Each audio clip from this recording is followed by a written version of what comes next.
சில பாடல்களுக்கு வந்து ரொம்ப will feel very close. For example ஒரு வாட்டி வந்து இது ஒரு இன்சிடென்ட் என்னோட போடா போடி படம் டைமில் அதில் வந்து ஒரு சாங் இருக்கும். அது வந்து ஐயோ ஐயோ மாட்டிக்கிட்டேன்னு ஒரு பாட்டு இருக்கும். அந்த பாட்டு வந்து ஷூட்டிங் பண்ணது 1 வருஷம் ஆயிடுச்சு.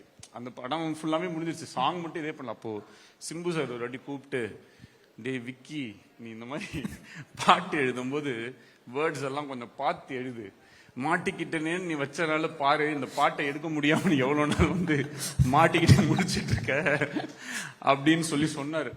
அப்ப அவர் அது ரொம்ப கேஷுவலா தான் சொன்னாரு.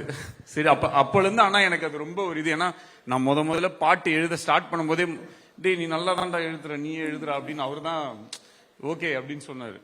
அப்போ இந்த ஒரு ஓகே ஒரு மாட்டிக்கிட்டேனேன்னு எழுதியிருக்கோம். கரெக்ட், ஆமால, அவன் 1.5 வருஷம் ஆயிடுச்சு இது எடுக்கிறதுன்னு சொல்லி போயிடுச்சு. அதுக்கப்புறம் என் லைஃப்ல எழுதின எல்லா சாங்குக்குமே அந்த லிரிக்ஸ் எழுதும் போது அதுல வந்து ஒரு ஃபீல் கரெக்டா, அதுக்குள்ள நம்ம என்ன எழுதுறோம், ஏது எழுதுறோம், இப்ப எல்லாமே இனிமே நல்லா தான் நடக்கும், பட்டாசு சும்மாவே கொளுத்தாம வெடிக்கும் எல்லாம் சார். ஓகே, எனக்கு ஒரே டவுட் விக்கி சார், இதெல்லாம் வந்து மாஸ் சாங்ஸ், ஒரு நல்ல பாசிட்டிவான நோட்டு. ஓகே, இந்த காதல் பாட்டு எழுதும் போது அப்படியே உருகிடுறீங்க, எங்களையும் உருக வச்சிடுறீங்க.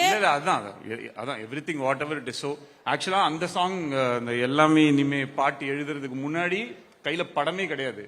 அந்த பாட்டு எழுதி முடிச்சதுக்கு அப்புறமேட்டு படம் வந்துருச்சு. ஸோ இந்த மாதிரி தான்.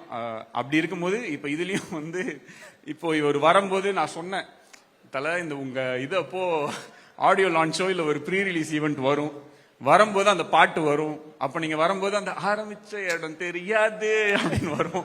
அந்த இடத்துல ஏறிவான்னும் போது நீங்க அப்படியே ஏறி வருவீங்க. அப்படி நம்ம போவோம், 2 பேரும் ஷேக் ஹேண்ட் கொடுப்போம், அப்படி இப்படின்னு சொல்லி ஒன்று சொல்லிட்டு இருந்தோம்.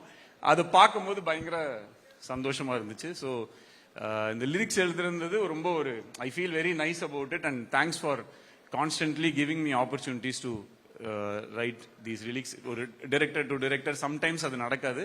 பட் இட்ஸ் வெரி என்ன சொல்றது, it's very sweet of you to give me this opportunity. And I really wish Dragon sure shot கண்டிப்பா பயங்கர ஒரு பெரிய ஹிட் ஆகும். அதுல ஈவன் ஒரு சின்ன டவுட் கூட இல்லை. ட்ரெய்லர் ஆல்ரெடி வைரலா போயிட்டு இருக்கு. And I hope everyone watches this film in theater, and all the best.